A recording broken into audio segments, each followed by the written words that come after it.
Yo, how's it going, everybody? It's the Masked Man, and today we're going to be talking about my favorite read of 2020. Not the best read I've had in the year of 2020, that would definitely go to Vagabond or Punpun, but nonetheless, this is the series I've definitely enjoyed the most, and that is GTO Great Teacher Onizuka. Now, the premise is a guy who happens to be the teacher of a class full of idols. Now, don't click off the video. I know it sounds ridiculous, but just hear me out. You find the man off in jail, and you end up finding about his times as a teacher throughout all of these different stories. And despite the premise sounding very slice of life-like, it is actually a very interesting and fun to read manga. Unlike the case with Gintama when I read that manga, where I just couldn't, it was so unbearable I had to switch to the anime, that with GTO, I really do enjoy everything. It's quite the smooth read despite the amount of dialogue that there can be at times. I remember there being a book back in high school, one of the very few books I actually read when the teacher would assign them to me, and it was The Great Gatsby, and I remember the major praise for that was how great the author was at writing the lines for the people when they were speaking. And this is really the case with Great Teacher Onizuka. I really do feel like I'm actually watching an anime instead of reading a manga at times. That's how much I'm into it and enjoy the series. Now, as for some of the more core meat aspects of it, Onizuka is easily one of my favorite protagonists of all time already.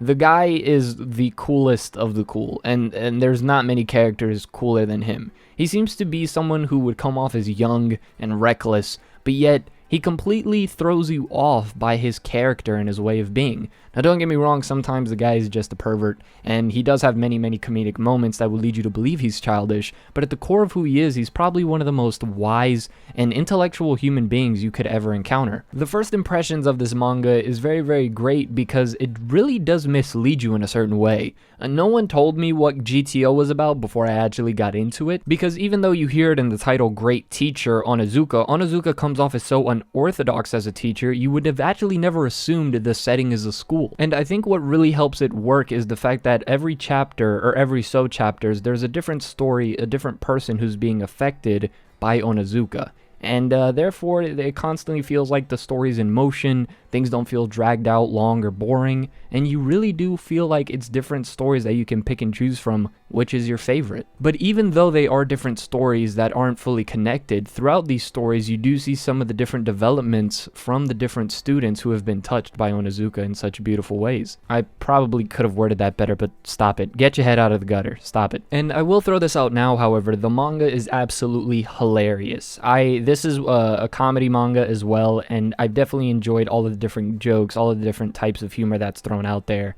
And that is a very subjective thing, but I think humor and manga, there's a fine art in the way that you execute it. Because it's not like in the case where Gintama, where a lot of the jokes there are extremely cultural, versus Onizuka, as long as you're a human being, some of the jokes will stick with you, at least, I think. But despite the comedy that the series does have, I think the true beauty of it, like I pointed out before, was how Onizuka changes the lives of people who he interacts, hence his name, Great Teacher Onizuka.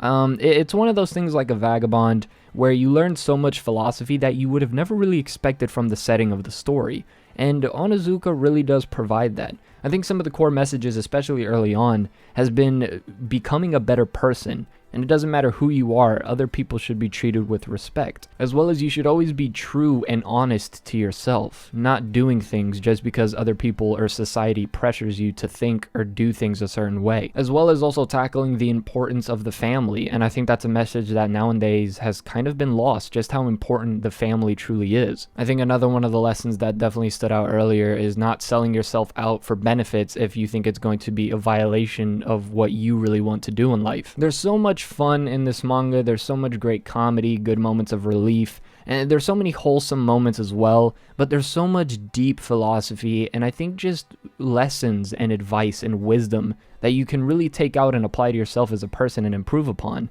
And that's something that I'm very big on as a person myself. And so when I see this within a manga, I can greatly appreciate it. There was a video, and I mentioned this in my top 40 manga video that I saw a long time ago, created by Onimaru. Thank you for those of you that linked the video in the comments, that this manga taught him how to live. And I think that video is very accurate, so I'm going to be leaving the link to that in the description below.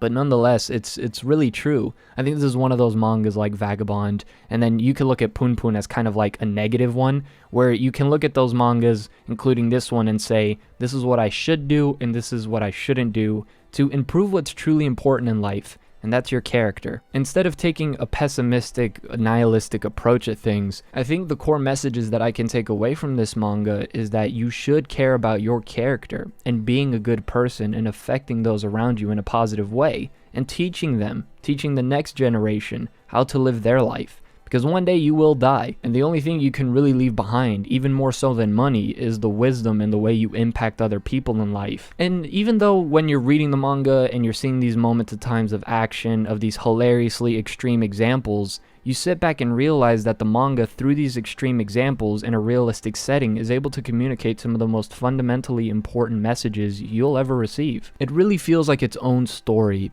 but yet it's able to communicate things in such a beautiful way that I can do nothing but appreciate it for.